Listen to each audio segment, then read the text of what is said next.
प्रश्नावली 1.5 का दूसरा नंबर बनाएंगे। क्वेश्चन कहता है कि अंडर रूट 9.3 को संख्या रेखा पर प्रदर्शित कीजिए। हमको क्या करना है, अंडर रूट 9.3 को क्या करना है, संख्या रेखा पर प्रदर्शित करना है। ध्यान से देखिए कैसे बनेगा। संख्या रेखा क्या होता है, थोड़ा सा ये समझ लेते हैं। संख्या रेखा क्या होता है, देखिए अगर मान लीजिए कोई रेखा है, ठीक है, बीच में जीरो होता है, इधर प्लस में होता है, +1 +2 +3 +4, ये सब संख्या रेखा होती है। ठीक है, यहाँ पर -1 होता है, -2 -3 -4, ठीक है, ये डॉट डॉट डॉट, मतलब इसको ही संख्या रेखा बोलते हैं। क्या बोलते हैं, संख्या रेखा बोलते हैं। ध्यान रखिएगा, संख्या रेखा बोलते हैं।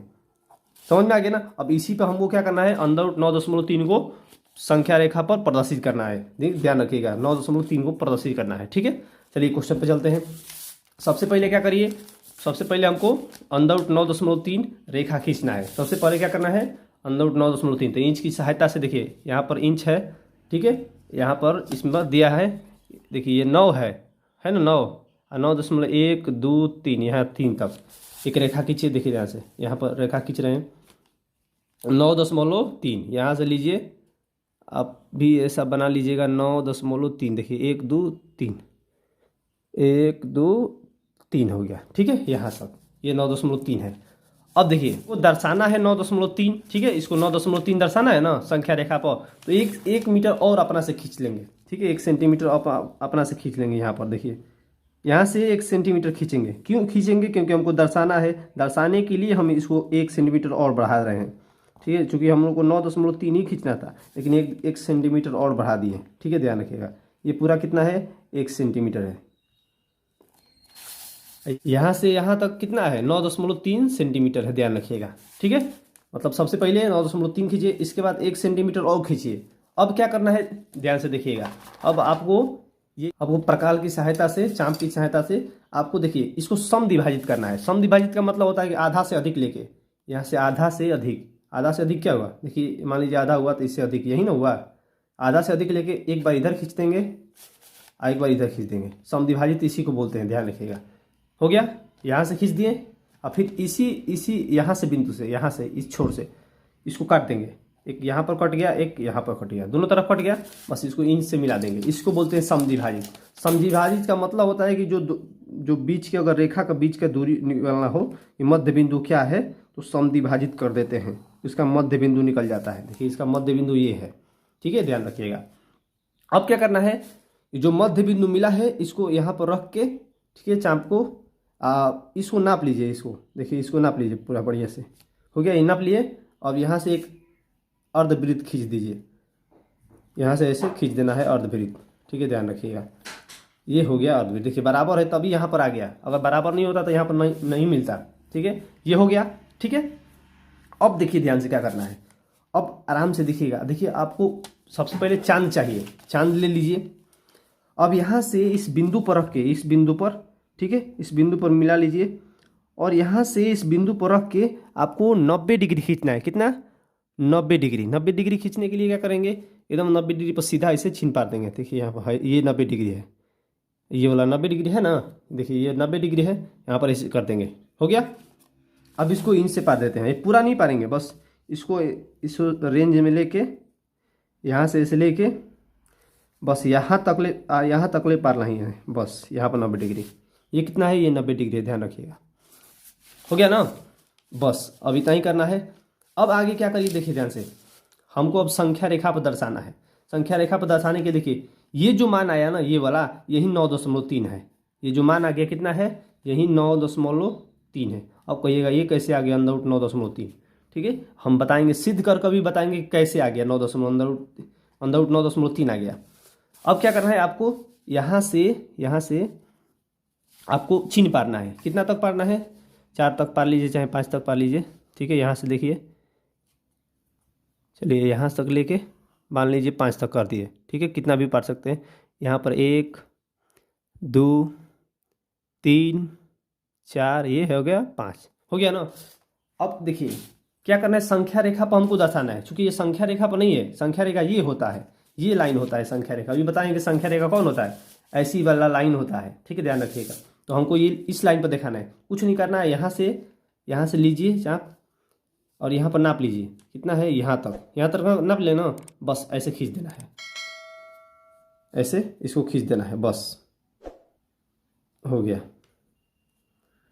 ये ऐसे खींच दीजिए बस। देखिए ये एक, देखिए ध्यान से समझिएगा, ध्यान से क्या है। अगर बढ़िया से नहीं समझिएगा नहीं समझ में आएगा। देखिए ये जहाँ मिल गया ना, यही हो गया 9.3। ठीक है, अगर ये संख्या रेखा है यही हो गया 9.3, अंदर रूट में 9.3। ठीक है, ये वाला 9.3 है, ध्यान रखिएगा। अब हमको इसको सिद्ध करना है, तो कैसे करेंगे, कैसे जानेंगे कि 9.3 आ गया। तो सबसे पहले यहाँ से लीजिए और यहाँ से इसको मिला दीजिए।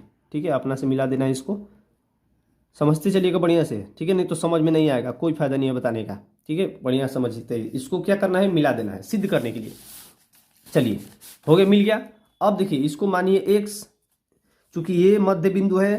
देखिए किसी भी रेखा हो, अगर रेखा हो, ध्यान समझिएगा, अगर मान लीजिए रेखा है, इसका मध्य बिंदु है, तो मध्य बिंदु का मतलब होगा कि ये दूरी बराबर होगा। अगर इसको x मानेंगे तो ये भी क्या हो जाएगा, x हो जाएगा। यहाँ से दूरी क्या हो जाएगी, x हो जाएगी। ध्यान रखिएगा, मध्य बिंदु का मतलब वही होता है कि दूरियाँ क्या होती है, एक दूसरे के बीच की दूरी बराबर हो जाती है। तो इसमें मध्य बिंदु अगर इसको x माने तो ये भी क्या हो जाएगा, ये भी हो जाएगा x। ध्यान रखिएगा, ये यहाँ से लेके फिर यहाँ से लेके मध्य बिंदु x हो जाएगा, ये भी x हो जाएगा। ये कितना है, 1 सेंटीमीटर है ना, 1 सेंटीमीटर। ये दूरी देखिए, ध्यान से देखिएगा, ये पूरा दूरी है, ये पूरा दूरी है यहाँ से लेके, और इसमें ये दूरी पूरा है। ध्यान रखिएगा, ये तो समझ में गड़बड़ा जाएगा क्योंकि सवाल बनाएंगे तो अभी समझा रहे हैं। ये पूरा दूरी है। अगर मान लीजिए हमको यहाँ से लेके यहाँ तक ले दूरी चाहिए। ठीक है, इसको समझिए, इस पर समझिए। ये मान लीजिए हो गया। ठीक है, यहाँ पर 1 सेंटीमीटर है। ठीक है, ये x, ये पूरा क्या है, पूरा है x। अब आपसे पूछा जाए इसका मान क्या होगा, तो इसमें से अगर इसको घटा देंगे तो इसका मान निकल जाएगा। x में से एक घटा देंगे। फॉर एग्जांपल अगर मान लीजिए ये पूरा का मान है 20 है ना, इसका मान है 1, तो ये कितना हो जाएगा, ये छोटा वाला हटा देंगे तो यानी 19 हो जाएगा। यानी यहाँ से लेके यहाँ तक दूरी क्या है, 19 है। एक ये वाला 20 है ना, ये वाला, तो मतलब घटाना पड़ेगा। 20 कैसे 19 कैसे आ गया, 20 में से एक घटाए हैं, तो 20 क्या है, x है, माइनस 1 घटाए हैं। सेम टू सेम वही काम यहाँ पर किए हैं, ध्यान रखिएगा। ये x माइनस 1 हो जाएगा। ठीक है, क्लियर हो गया। चूंकि ये वाला दूरी जो होता है, ये वाला दूरी बराबर होती है। क्यों बराबर होती है, ध्यान से देखिएगा। वृत्त की त्रिज्याएं जो होती है, अगर मान लीजिए कोई और वृत्त बनाए हैं यहाँ पर, अगर यहाँ से त्रिज्या खींच रहे हैं तो ये भी बराबर होती है, ये भी बराबर होती है, यहाँ पर भी बराबर होती है, यहाँ पर भी बराबर होती है। वृत्त की त्रिज्या हमेशा एक दूसरे क्या होती है, बराबर होती है। x होगा तो यहाँ पर भी x होगा, ध्यान रखिएगा। तो यहाँ पर अर्धवृत्त है तो ये त्रिज्याएं यहाँ से लेके फिर यहाँ तक ये भी बराबर होगी, यानी ये x है तो ये भी क्या हो जाएगी, x हो जाएगी। हो गया। अब इसको बनाते हैं। देखिए ये चित्र है, इसको नाम दे दीजिए। मान लीजिए कि ये a है, ये b है, ये क्या है, मान लीजिए ये o है। ठीक है, कुछ भी नाम दे सकते हैं, कोई दिक्कत नहीं है। यहाँ पर c है, यहाँ पर d है, यहाँ पर ले दे रहे हैं e। ठीक है, नाम कुछ भी दे सकते हैं, कोई दिक्कत नहीं है, नाम से कोई फर्क पड़ने वाला नहीं है। ठीक है, ध्यान रखिएगा। अब इसको सिद्ध करते हैं। देखिए ये त्रिभुज है ना, इसको बाहर निकाल लेते हैं, ये वाला को। अगर बाहर निकालेंगे तो ऐसा होगा ना, ऐसा। ये 9.3 है, यही तो हमको सिद्ध करना है, 9.3। इसका नाम क्या है, a से b, a b, ये है o। हो गया ना। o से b क्या है, o से b क्या है, o से b है x माइनस 1, यहाँ पर लिखेंगे x माइनस 1। क्लियर हो गया। o से a क्या है, x है, तो यहाँ पर x दे दीजिए। हो गया ना। अब समझते चलिएगा, इसको बनाएंगे, इसको पाइथागोरस प्रमेय बनाएंगे। देखिए पाइथागोरस प्रमेय कहता है कि पाइथागोरस प्रमेय लिखेंगे, पाइथागोरस प्रमेय से। पाइथागोरस का प्रमेय क्या कहता है कि कर्ण का स्क्वायर क्या होता, कहता है कर्ण का स्क्वायर बराबर लंब का स्क्वायर प्लस आधार का स्क्वायर, यही ना होता है पाइथागोरस प्रमेय। याद रखिएगा, पाइथागोरस, ये पाइथागोरस प्रमेय है। कर्ण, देखिए ये कर्ण कितना है, x है, तो लिखेंगे x। इसको कर्ण बोलते हैं, समझते चलिएगा, इसको कर्ण। अब देखिए अगर लंब का मान कितना है, देखिए यहाँ पर लंब, ये तो यही तो ज्ञात करना है हमको, यही ज्ञात करना है। इसको ए बी लिखेंगे, क्या लिखेंगे, ए बी। ठीक है, ए बी का स्क्वायर हो गया, प्लस आधार कितना है, आधार है ओ पी, ओ बी है ना, ओ बी एक्स माइनस 1 है, इसको लिखेंगे एक्स माइनस 1। ठीक है, स्क्वायर है तो इसको स्क्वायर दे दीजिए। हो गया। आगे बनाएंगे, देखिए ये हो जाएगा एक्स स्क्वायर बराबर ए बी का स्क्वायर हो जाएगा, प्लस ये देखिए ए माइनस बी का होल स्क्वायर तोड़ेंगे, ए का स्क्वायर माइनस 2, ए का मान कितना है एक्स, बी का मान है 1, प्लस बी का स्क्वायर, बी मतलब 1 का स्क्वायर। ठीक है, आगे बनाएंगे एक्स स्क्वायर बराबर ए बी का स्क्वायर प्लस देखिए एक्स स्क्वायर हो जाएगा, माइनस 2 में 1 से गुणा करेंगे 2, 1 में गुणा करेंगे 2x, अब प्लस 1 का स्क्वायर 1 होता है, अब देखिए ये प्लस में है, ये माइनस में, ये खत्म हो जाएगा, ठीक है, ये खत्म हो जाएगा। ए बी स्क्वायर का मान निकालना है तो ये मैं बराबर को उधर कर देंगे, क्या हो जाएगा, माइनस जो है प्लस में हो जाएगा 2x, और जो प्लस है वो माइनस में हो जाएगा 1, ठीक है। अब इसमें हमको x का मान ज्ञात करना है, ध्यान से समझिएगा, x का मान ज्ञात करना है, समझिए यहाँ पर, नहीं समझिएगा तो नहीं बनेगा, ठीक है। इसमें समझना है, थोड़ा सा समझ जाइएगा तो बना देंगे। देखिए x कैसे मान निकलेगा, ये लाइन कितना है पूरा, ये पूरा है 9.3 और 1.1 और 9.3 और 1 सेंटीमीटर और पा रहे हैं, कितना हो गया 9 1 10 हो गया, 10.3 हो गया, ठीक है।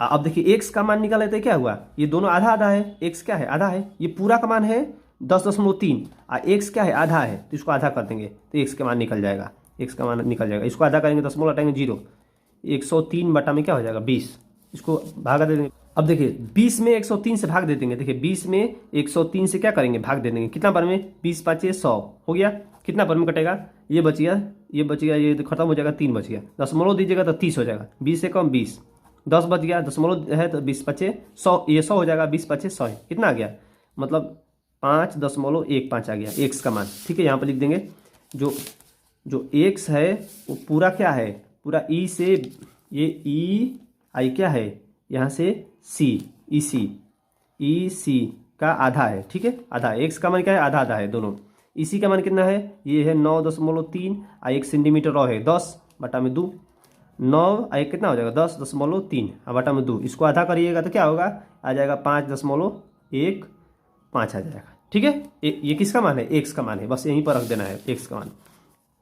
2 गुणे x का मान कितना है 5.15 माइनस 1, आगे बनाएंगे, देखिए 5 इसमें 5.15 में गुणा करेंगे कैसे 2 से, 5 दूना के 10 के 0, हाथ से लगा 1, 2 कम 2 कितना होगा, 2 कम 2 1 3, दशमलव 2 5 10 कितना आ गया 10.3, 10.3, दशमलव के बाद 0 कोई मान्यता रहे तो 3 लिखिए, माइनस 1, 10.3 में से 1 घट गया, 10 में से 1 घट गया, कितना बच गया 9.3।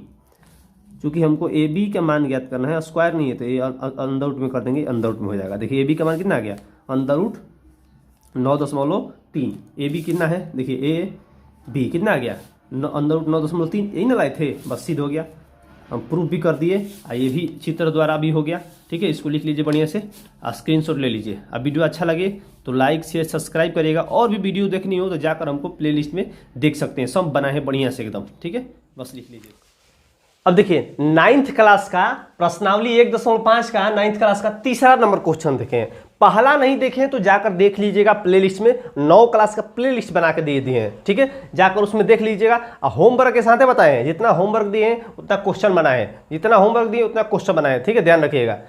चलिए यहाँ पर चलते हैं, समझते हैं इसको क्या करते हैं। कहता है कि आपको याद होगा कि पाई को एक वृत्त की परिधि, अब यहाँ पर एक शब्द आ गया वृत्त, ठीक है, इसको समझ लेते हैं बढ़िया से, वृत्त अब आए हैं तो समझ लेते हैं, ठीक है, नाम आया तो समझ लीजिए, नहीं तो कोई फायदा नहीं है, क्वेश्चन बता देंगे रट लीजिएगा, काम खत्म, समझना है, ठीक है, समझिएगा जितना मजा आएगा पढ़ने में। वृत्त, ये वृत्त होता है, देखिए ये सर्कल होता है, ये वृत्त होता है, ठीक है, इसको क्या बोलते हैं वृत्त, क्या बोलते हैं वृत्त, चलिए यहाँ पर लिख दे रहे हैं, इसको बोलते हैं वृत्त, वृत्त इंग्लिश में बोलते हैं सर्कल, CIRCLE, सर्कल बोलते हैं, ठीक है, ध्यान रखिएगा। ये हो गया, ये वृत्त हो गया। अब यहां पर एक नाम आ गया परिधि, ये एक एक चीज को समझते चलिएगा। परिधि क्या होता है, देखिए परिधि क्या होता है, अगर चक्का देखे ना, चक्का, चलिए मान लीजिए चक्का है, साइकिल का चाहे कुछ भी का चक्का हो गया, ये ऐसा होता है ना,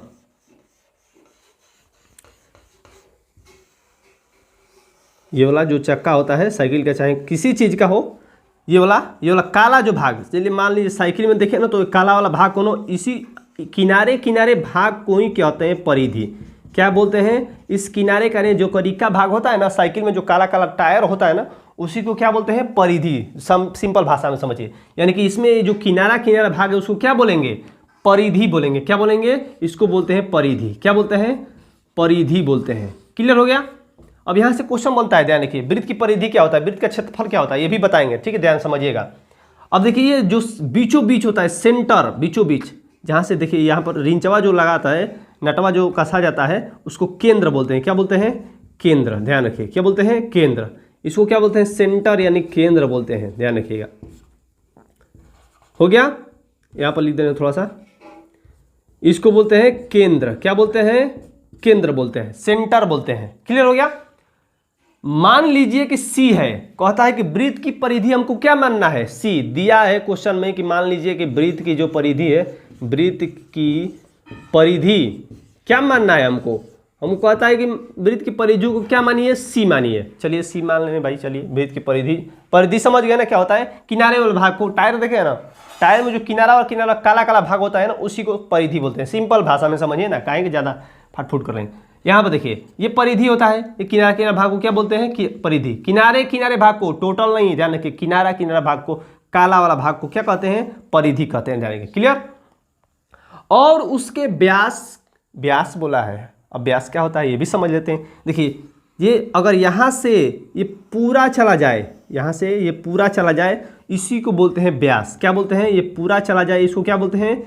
व्यास बोलते हैं। यानी यहाँ से अगर खींच दिया जाए, यहाँ से ये पूरा सेंटर से अगर यहाँ से खींच दिया जाए कोई लाइन, केंद्र से यहाँ से बीचों बीच, तो यहाँ से अगर मिला दिया जाए रेखा को, तो इसको क्या बोलते हैं? व्यास बोलते हैं। क्या बोलते हैं? व्यास। ध्यान रखिएगा, पूरा को व्यास बोलते हैं। अब समझिए, एक होता और हो लेते हैं, ऐसे पूछेगा नहीं, लेकिन हमको नॉलेज के लिए समझना पड़ेगा। वृत्त आ गया है, इसी बता दे रहे हैं। देखिए अगर मान लीजिए वृत्त है ना, तो ये देखिए सेंटर से यहाँ तक की दूरी को बोलते हैं त्रिज्या। क्या बोलते हैं? बोलते हैं त्रिज्या। क्या बोलते हैं? त्रिज्या बोलते हैं। क्लियर हो गया? मतलब व्यास समझ में आ गया, परिधि समझ में आ गया, त्रिज्या समझ में आ गया। यहाँ से यहाँ तक के भाग को त्रिज्या बोलते हैं, ये पूरा के भाग को व्यास बोलते हैं। परिधि क्या होता है? ये किनारे किनारे भाग को परिधि बोलते हैं। क्लियर हो गया? अब देखिए यहाँ से क्वेश्चन बनता है, वृत्त की परिधि, इसका फॉर्मूला पूछता है। फिर वृत्त का क्षेत्रफल, इसका फॉर्मूला पूछता है। इसको दोनों को बता देंगे। ठीक है, ध्यान से देखिए, लास्ट में बता देंगे, चाहे अभी समझ लीजिए। वृत्त का परिधि होता है 2πr। क्या होता है? 2πr। वृत्त का क्षेत्रफल क्या होता है? πr²। क्या होता है? πr²। ये क्षेत्रफल परिधि होता है। बता दिए एक्स्ट्रा चीज़ में, यहाँ कोई मतलब नहीं है बताने का, लेकिन बता दिए नॉलेज के लिए, ये आज आपके लिए एक्स्ट्रा है। ठीक है, ध्यान रखिए। अब कहता है कि वृत्त की जो वृत्त का व्यास है, वृत्त का व्यास, उसको क्या मानना है? जो वृत्त का व्यास उसको क्या मानना है? छोटा वाला डी मानना है। ये कह रहा है क्वेश्चन में, मान लीजिए छोटा वाला डी के अनुपात से परिभाषित किया जाता है, अर्थात पाई बराबर c/d। यहाँ पर अर्थात में क्या करके दिया है? कहता है कि दोनों का अनुपात है। किसका? ये वृत्त का परिधि और वृत्त का व्यास, दोनों का क्या है? अनुपात है, c/d। ठीक है, पाई बराबर कितना बराबर? पाई बराबर। ध्यान से समझिएगा, बहुत आसान क्वेश्चन है, थोड़ा सा समझ लीजिएगा तो बन जाएगा। पाई बराबर c/d है। यह इस तथ्य का अंत विरोध करता हुआ प्रतीत होता है कि पाई अपरिमेय संख्या है। आहा, क्या क्वेश्चन आ गया! पाई क्या है? अपरिमेय संख्या, हमको अंत विरोध करता है। इस अंतर विरोध का निराकरण आप किस प्रकार करेंगे? हमको कहता है कि इस जो मान लीजिए ये विरोध कर रहा है, इसका निराकरण आप कैसे करेंगे? आप ध्यान से समझिएगा। पहला क्वेश्चन, पहला ऑब्जेक्टिव बनेगा क्या? ध्यान से समझिएगा। पहला ऑब्जेक्टिव बनेगा पाई क्या है? परिमेय संख्या है कि अपरिमेय संख्या है? पहला बनेगा पाई का मान कितना होता है? 22/7। 22/7 परिमेय संख्या है कि अपरिमेय संख्या है? दूसरा क्वेश्चन बनेगा।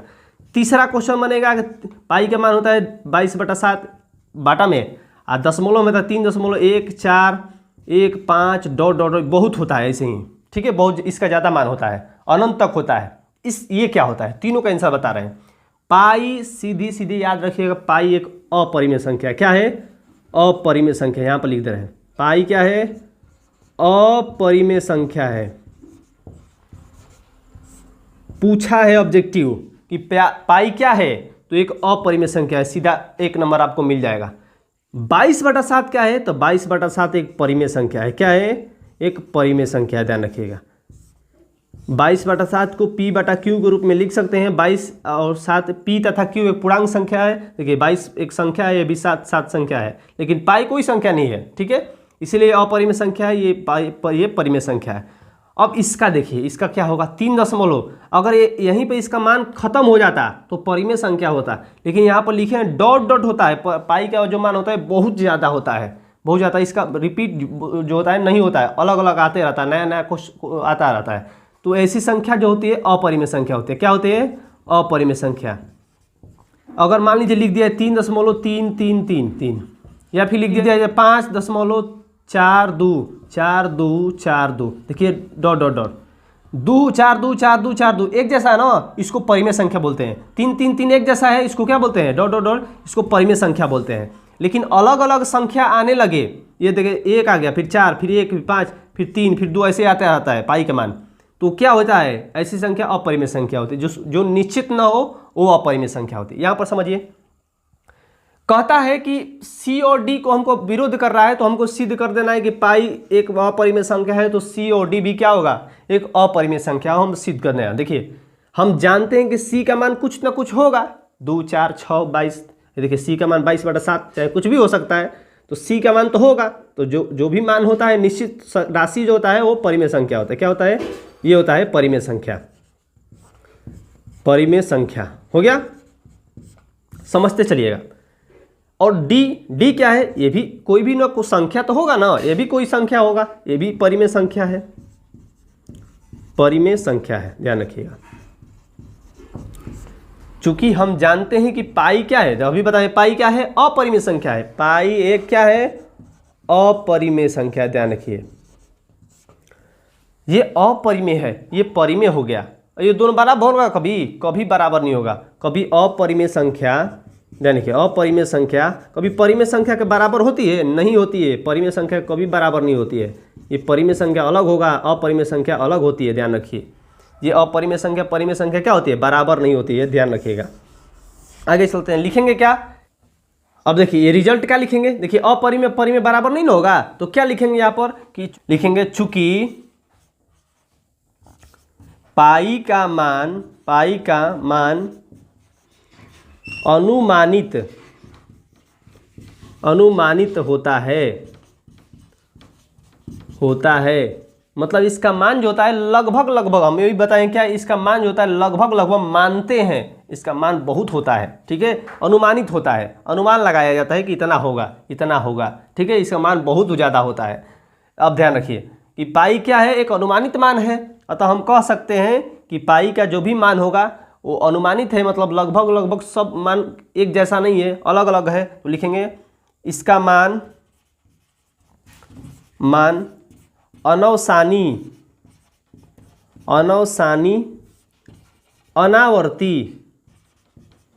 अनावर्ती होगा।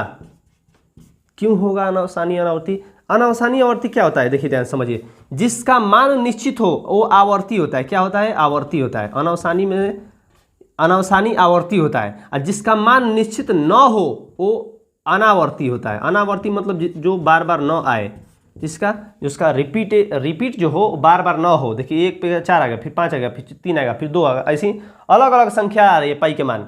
लेकिन इसका मान जो होता है निश्चित होता है। देखिए 3 के बाद 3 आएगा, 3 के बाद 3 आएगा, 3 के बाद 3 आएगा, 4 2 के बाद 4 2 आ गया, 4 2 आ गया। मतलब इसका जो मान होता है निश्चित होता है, इसका मान निश्चित नहीं होता है। और जो जिसका मान निश्चित न हो वो अपरिमेय संख्या होता है, और जिसका मान निश्चित हो क्या होता है? वो परिमेय संख्या होता है। ध्यान रखिए, ये परिमेय संख्या होता है। ठीक है, देखिए अनावसानी अनावर्ती है, पाई का मान क्या है? सब अनावसानी अनावर्ती होता है। लिख देंगे अतः पाई एक अपरिमेय संख्या है। ठीक है, हम बता दिए कि पाई क्या है? एक अपरिमेय संख्या। क्यों है अपरिमेय संख्या? क्योंकि इसका मान जो होता है एक निश्चित राशि नहीं होता है। अगर निश्चित राशि होता तो परिमेय संख्या होता। इसलिए इसका मान जो होता है सी और डी का, अगर सी और डी के मान लीजिए 22/7 रख दिए। चलिए यहाँ पर 22/7 देखिए, इसको करेंगे ना तो 3.1415 डॉट डॉट डॉट ऐसे आएगा। दशमलव में करेंगे 22/4 तो निश्चित है, लेकिन इसका दशमलव में करिएगा, दशमलव प्रसार तो निश्चित नहीं होता है। ठीक है, इसका दशमलव प्रसार निश्चित नहीं होता है। इसलिए हम कह सकते हैं कि पाई का जो मान होता है वो निश्चित राशि नहीं होता है, एक निश्चित राशि नहीं होता है, अलग अलग परिवर्तन होते रहता है उसका मान। ठीक है, अगर अलग अलग परिवर्तन हो रहा है तो क्या होगा? अनावसानी अनावर्ती होगा। इसीलिए हम कह सकते हैं पाई एक क्या है? एक अपरिमेय संख्या है। क्या है? एक अपरिमेय संख्या है। क्लियर हो गया? बस इसको लिख लीजिए। ये आपके लिए नॉलेज के लिए लिखे हैं, इसको जरूर लिख लीजिएगा, याद कर लीजिएगा। ठीक है, लिख लीजिए।